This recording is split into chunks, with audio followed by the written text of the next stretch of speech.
consecuencias psicológicas de la cuarentena empiezan a generar una necesidad de supervivencia que empuja a muchos sectores a transgredir las reglas y olvidar el peligro que supone el coronavirus. El inquietante panorama de la economía, por otro lado, también afecta a la salud mental, especialmente en nuestra sociedad.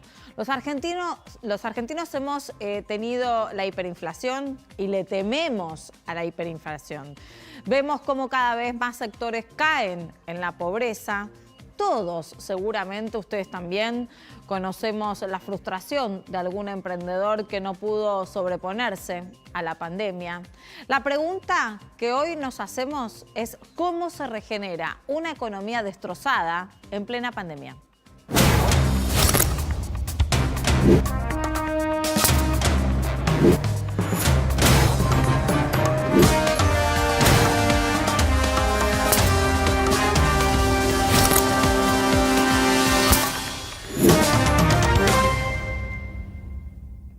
Ya estamos con todo el equipo de hoy. Nos toca para analizar toda la información de esta Argentina atravesada por la pandemia de coronavirus, precisamente en el pico de los contagios y en estas consecuencias que veníamos mencionando recién en la venta, ¿no? Las consecuencias psicológicas de las medidas y también de la particularidad de una pandemia a nivel mundial.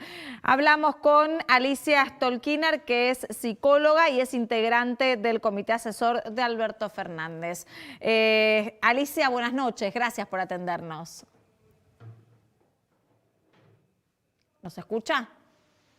Sí, perfectamente. ¿Ustedes me oyen? Bueno, yo la escucho muy bajito, pero me gustaría que nos pueda introducir un poco en esto de cuáles son las consecuencias psicológicas de las personas, dado que la cuarentena comenzó de forma muy temprana en nuestro país y continúa en algunos lugares, atravesando ahora también el pico, el mayor riesgo de contagio de coronavirus. Sí, temprana, yo no podría decir si es temprana. Me parece que fue oportuna, en el sentido que el objetivo, en ese momento nosotros recién estábamos reconstituyendo el Ministerio de Salud, que era una secretaría, teníamos dos epidemias en curso, una epidemia de sarampión y una epidemia de dengue, la de dengue particularmente notable en Buenos Aires y hace sintomatología parecida, y no teníamos equipamiento que fue necesario conseguir, no teníamos el lugar para albergar las personas que estaban en posibilidad de transmisión. Entonces, la única posibilidad que quedaba era un tipo de distanciamiento y limitación social muy dura para frenar un poco el pasaje a la transmisión comunitaria hasta el momento en que estuviéramos más preparados. Eso dio como resultado una letalidad más baja, digamos. Claro. Porque ahí les quiero hacer una aclaración. El número de contagios depende de la cantidad de pruebas que se hacen.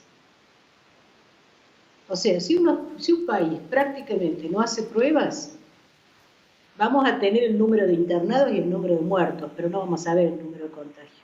Claro. Entonces, no es una medida no es muy definitoria acerca de lo que pasa. Puede estar significando, esto es así. Por ejemplo, en una época, Inglaterra tenía el mal dato de ser el país con el mayor maltrato infantil del mundo. Y no era el país con el mayor maltrato infantil del mundo, era el país con los mejores equipos de detección. Claro. Porque tenía un sistema de salud unificado que tenía mecanismos de detección porque el chico ingresaba en distintos lados con distintas traumatizaciones y todo eso quedaba en una historia clínica única. Entonces, el número de infectados es el número de pruebas que se hacen. El tema es, ¿cuál es la tasa de letalidad? O sea, la cantidad de personas que mueren dentro de las que enferman y cómo está influyendo en la tasa de mortalidad. Son dos datos que además para compararlos con otros países hay que hacer lo que se llama un ajuste de tasas. Estoy hablando no como psicóloga, pero alguna vez me formé como epidemióloga. Después hablamos de la pregunta suya sobre las consecuencias de salud mental. Sí, Yo creo principalmente que porque los contagios, la cantidad de datos y cómo se da en la comparación entre nuestro país, el mundo y demás, se estuvo dando por muchos especialistas. Pero ahora el presidente incorpora también a los especialistas de la salud mental como usted, y me gustaría que nos explique qué fue lo que le llevaron, qué observaron en la sociedad en estos meses y cuál es la actualidad en la que nos encontramos, ¿no? Los a nosotros argentinos. nos preocupaban algunas cosas. Una es dar todos los soportes necesarios para dar respuesta y acompañamiento en las situaciones que están siendo fuertemente afectadas por el COVID. Ujú. Lo segundo, que para mí es una preocupación, es un debate con respecto a algo que se ha planteado, una especie de pandemia de enfermedades mentales y cosas por el estilo, que no necesariamente tiene que resultar así. O sea, no se puede psicopatologizar el padecimiento psíquico que producen las situaciones excepcionales. Claro. Porque lo que no se puede, lo que puede resultar absolutamente extraño es que una persona esté atravesando una situación de alteración total de su vida y de incertidumbre absoluta, porque en este momento, salvo Dios, nadie puede brindar ninguna certeza de ninguna índole. Y si no, miren la situación de los turistas europeos recientemente. Los ingleses cruzaron a Francia a la playa y se tuvieron que volver corriendo porque les cambiaron las normas. Es una situación absolutamente inédita, inédita. Claro. Y en ese sentido, una persona que manifiesta, tiene algo muy curioso, además, que al alterar totalmente la vida cotidiana, altera totalmente las relaciones personales, pone en juego los cuerpos, porque el problema es el contacto corporal. Yo he trabajado en muchas situaciones de anomalías de las vidas de poblaciones completas, pero es la primera vez que estoy en una donde la dificultad es directamente el contacto del cuerpo. Claro. Que esto, y de alguna manera desnuda falencias sociales que teníamos notablemente. Bueno, Ha seguramente. producido, por supuesto, angustia, ha producido trastorno del sueño, lo que ya se ha multiplicado mucho, una pregunta alrededor de los niños y los adolescentes que están privados del ámbito en el cual la salida al mundo forma parte, pero que de alguna manera no hay otra forma de frenar un Claro. poco la transmisión que esta. Y quiero decirle que además ya he registrado varios casos de niños contagiados que no llegan a tener síntomas graves, pero tienen dolores de cabeza, etcétera. Claro. Y este es un virus desconocido, entonces mejor no exponerlos. Pero en realidad ellos han estado ahí básicamente para evitar la circulación del virus y parar la curva. Ahora, lo que también es preocupante, hay algunos puntos que se trataron que son preocupantes en términos de pensar cómo se va a adecuar la sociedad para poder vivir hasta que esto tenga una respuesta, por Claro, ejemplo, hasta en que una llegue la vacuna, que es un vacuna. horizonte claro, que es un horizonte posible, pero tampoco es tan rápido, porque no se pueden acelerar los tiempos de prueba de una vacuna. Claro, por supuesto. Y una de las cuestiones que a nosotros nos preocupaba, algunas cuestiones que nos preocupaban, digo nosotros porque estaba además otra persona en el campo de la salud mental, era, por un lado, que no se insista en esta cuestión de la psicopatologización, de la enfermedad, de la depresión, etcétera, porque ha circulado demasiado. Claro. Y no es una información que les sirva a las personas considerar que además de lo que están atravesando, si lloran una vez por día, o si se sienten más distraídas, o si sienten que tienen la atención más dispersa, etcétera, que son casi situaciones normales en estas circunstancias, o si los adolescentes están noctambulizados, pensar que todo eso es el origen de una serie de enfermedades Claro. notables, ¿no? Bueno, esto por un lado. Por otro lado, hay algunos sectores, puntos vulnerables que hay que trabajar. Uno de ellos es la cuestión del personal de salud, que está impresionantemente sobreexigido. Esto es una sociedad que está funcionando entre dos registros, algunas personas que, entre tres por lo menos, algunas personas que están viendo terriblemente afectadas el acceso a las situaciones más básicas, Sí. que ya era así y esto se ha agravado, y si no es menos grave es porque se le está prestando mucha ayuda. Las personas que ven en buena parte derrumbarse sus proyectos de futuro, que son muchos, Claro. y por otro lado, algunos que lo que más lamentan es algunas frustraciones con respecto a actividades cotidianas perdidas que quizás no son relevantes para la sobrevivencia.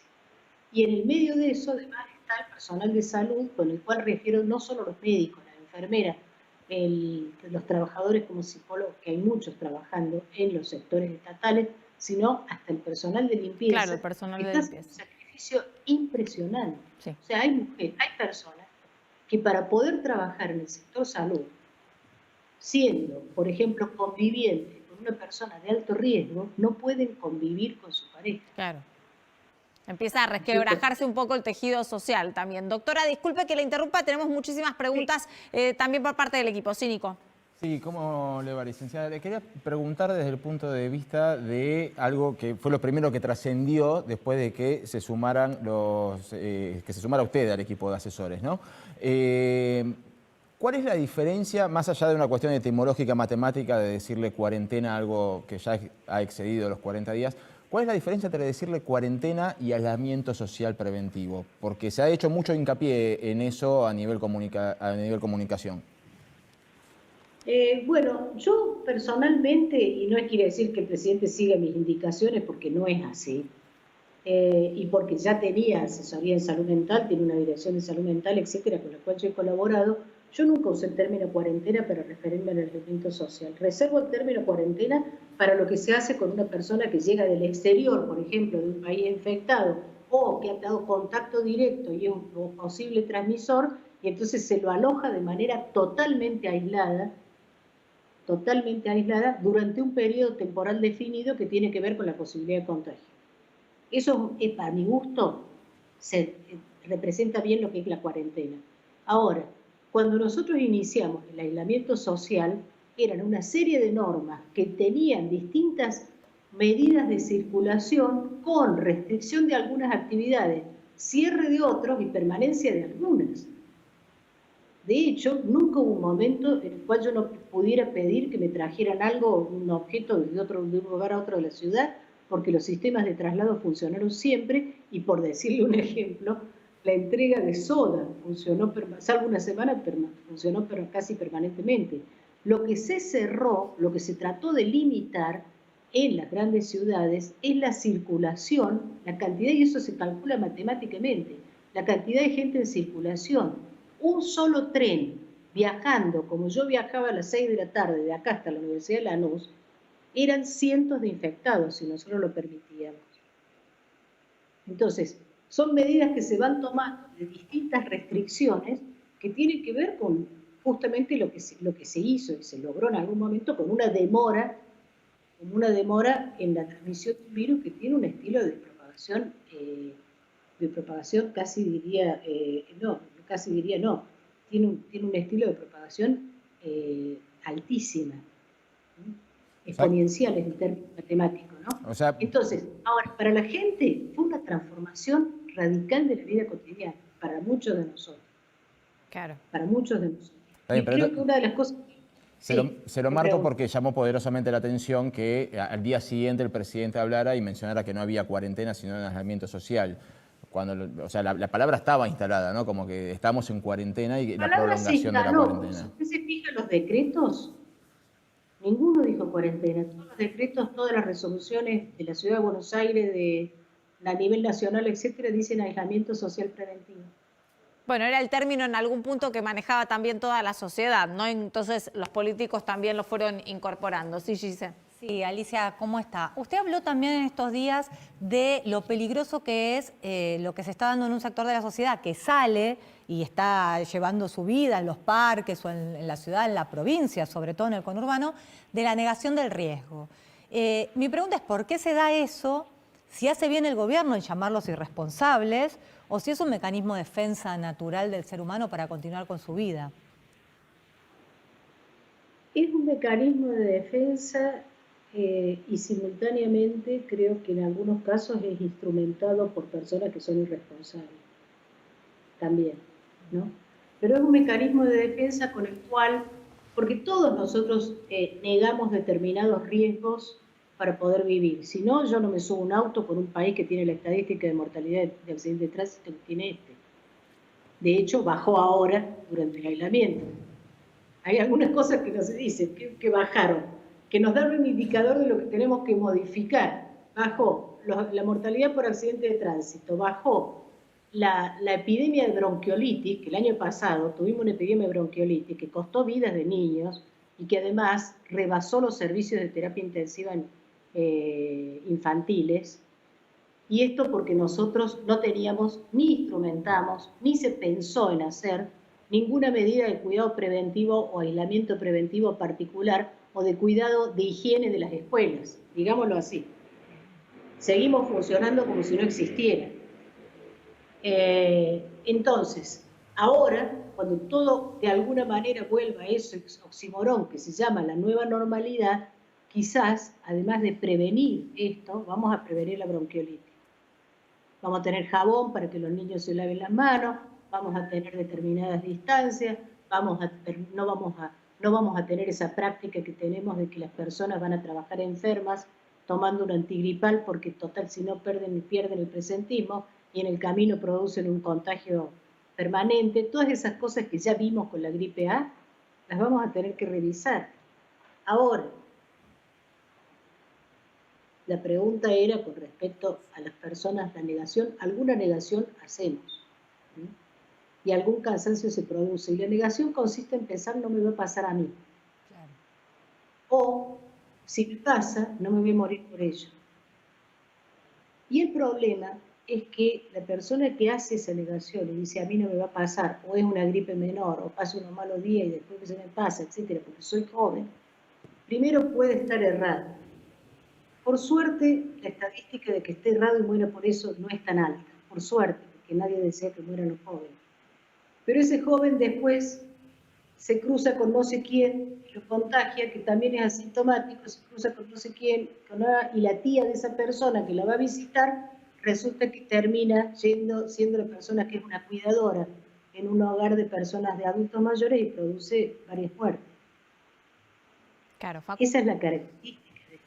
Entonces, el cuidado individual, nosotros no podemos ceder a eso, claro, al cuidado individual. Tenemos que pensar permanentemente en un cuidado que es de nosotros y de los otros simultáneamente. Y creo que eso lo tenemos que instalar como sociedad. A mí me resultan muy extrañas algunas cosas que pasan en Europa. Por ejemplo, que hubo una movilización en Madrid en contra del uso de barbijo. Sí. Absolutamente ridículo. Hay muchas cosas por las cuales protestar, pero por el uso del barbijo me parece que no. Me parece, y yo que soy una persona que en más de una oportunidad salgo a la calle, hago 2 metros y me doy cuenta que me lo olvidé. Claro. Todos nos pasa. Es normal. Y me tengo que volver a mi casa porque modificar hábitos sociales es muy difícil. Sí. Es una práctica muy complicada. ¿Y cree que van a quedar secuelas en aquellas personas que después de 4 o 5 meses efectivamente cumplieron este aislamiento preventivo de manera prácticamente a la perfección? Porque hay mucha gente que efectivamente no pudo salir o no salió justamente para preservarse, quizás los mayores, quizás algunos adolescentes que incluso cuando se permitieron las salidas preferían quedarse en sus casas. ¿Usted analiza que pueden quedar secuelas o irreversibles, quiero decir, o eso no va a suceder? No tengo ninguna razón para pensar que queden. Lo que van a quedar son huellas. ¿De qué tipo? Sí, van a quedar huellas. Yo estuve trabajando mucho un texto sobre los niños y la guerra de Ana Freud, lo he comentado en varios, y es muy notable porque esos niños que vivían en situación de guerra, en una Londres bombardeada que corría el riesgo de muerte, los separaban de la familia y los llevaban a vivir al campo, en hogares para niños. Uno de ellos lo dirige Ana Freud, la hija de Sigmund Freud, y los llevaban a vivir esos hogares porque de alguna manera los trataban de preservar el riesgo de morir bajo las bombas, ¿no? La diferencia, como decía un amigo, es que se trataba de una guerra, entonces la gente tenía muy claro que había un enemigo. Nadie salía a denunciar a Winston Churchill por llevarse los niños al campo. Eso era una guerra, había un enemigo, sabían cómo la libraban y de alguna manera les habían ofrecido sangre, sudor y lágrimas y era lo que se trataba que ellos atravesaban, digamos. Pero la generación de esos niños, como generación, después como caso individual no les puedo decir nada, no fue una generación que presentara más patologías que generaciones anteriores. La capacidad de recuperación, ahora, la huella queda, y fue la generación de los Beatles, por ejemplo.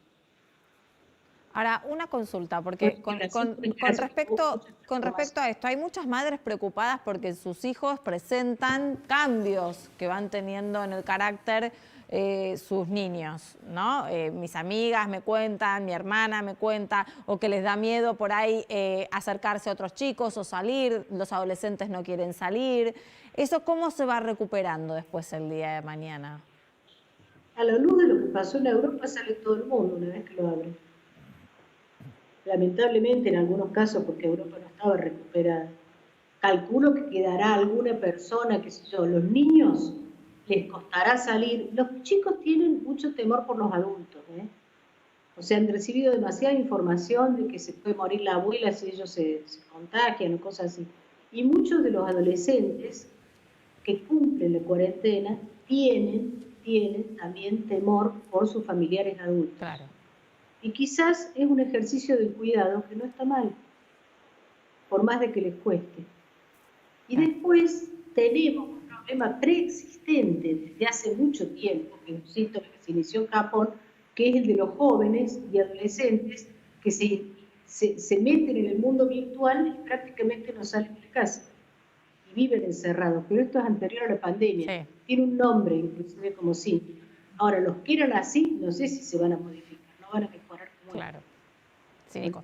Sí, Ahora, los chicos han mostrado muchos síntomas y además creo que lo que es fundamental es que los padres puedan tener diálogos correctos entre ellos sobre la situación. Diálogos correctos. Claro. Yo soy la generación de la epidemia o sea, pertenezco a la generación, yo no fui pequeña, pero recuerdo que fue la epidemia de polio. Licenciada, perdón y también que... se suspendieron las clases y también había mucho riesgo. Los padres estaban muy atemorizados, la gente trataba de prevenir, trasladaban los niños al campo, hubo un periodo notable. Claro. Licenciada, me paro sobre lo que le había preguntado Facundo y lo cambio de sector etario, ¿no? Generalmente cuando alguien sufre algún hecho fortuito que no esperaba y que afecta para mal su vida, sea un accidente de tránsito, sea un robo violento o la muerte repentina de alguien querido de forma no natural,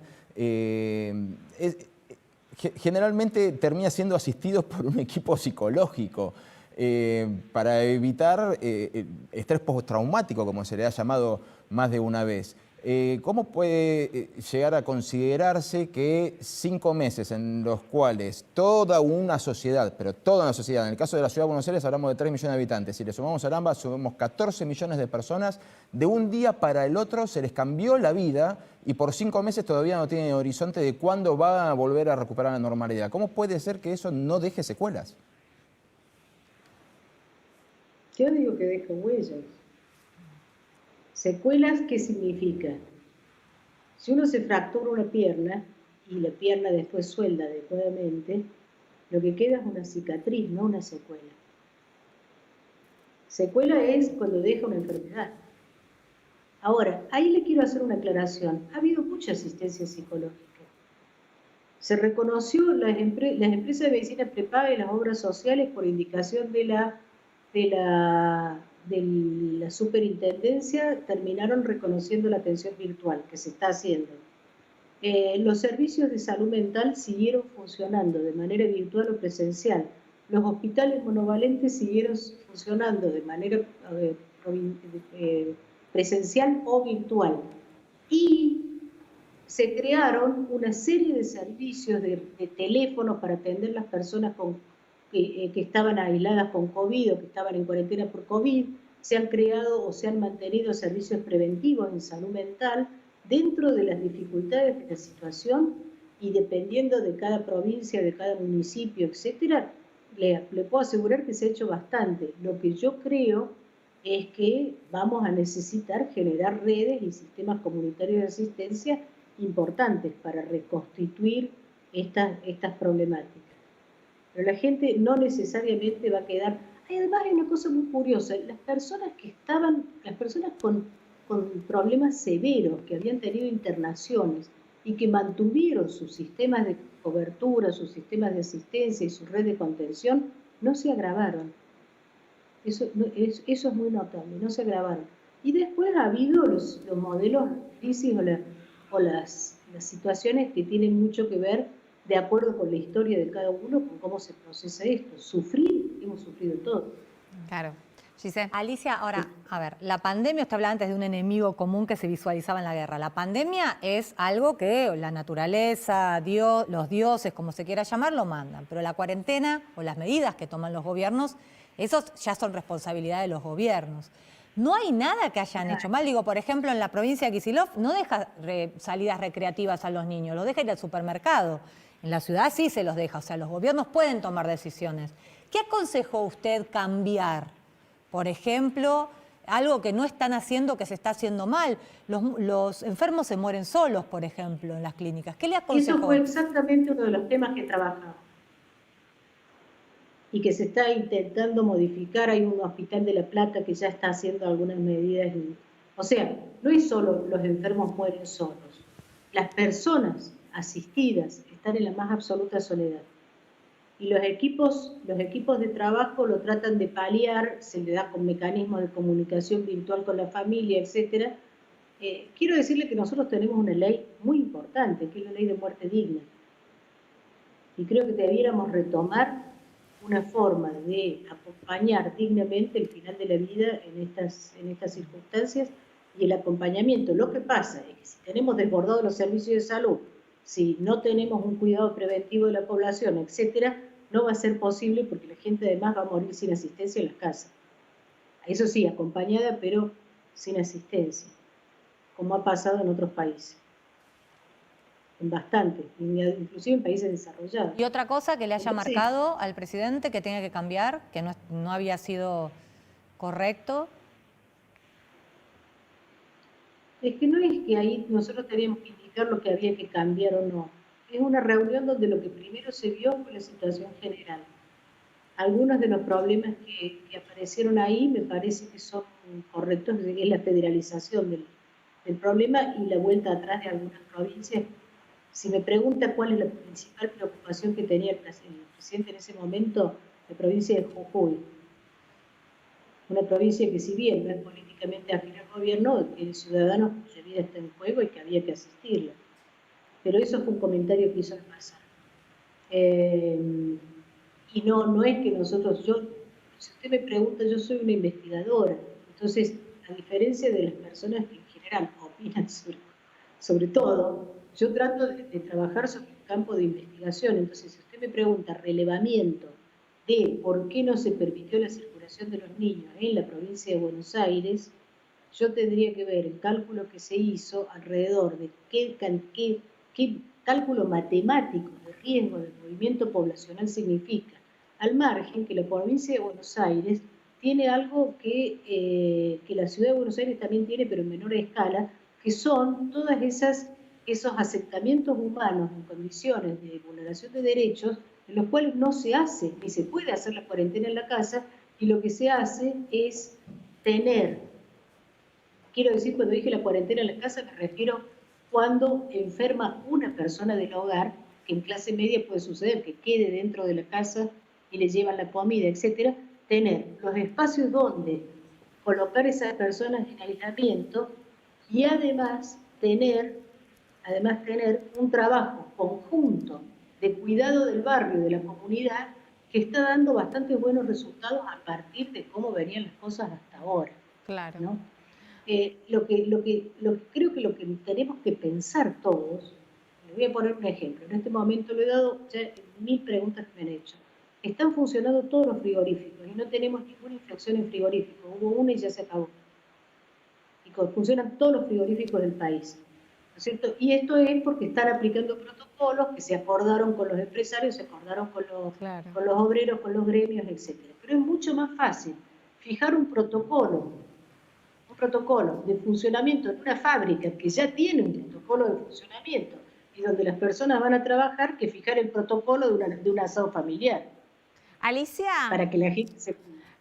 No quiero despedirte sin preguntarte también algo que preocupa mucho en la sociedad de la pospandemia, que es la consecuencia económica. Es una de las cosas que también los argentinos en las crisis que hemos pasado ha afectado incluso en lo social y ha afectado también en la salud mental de varios sectores. ¿Vos cómo ves afectada esta situación, ¿no? ¿Cómo la desesperanza económica, cómo afecta a la salud mental de una sociedad?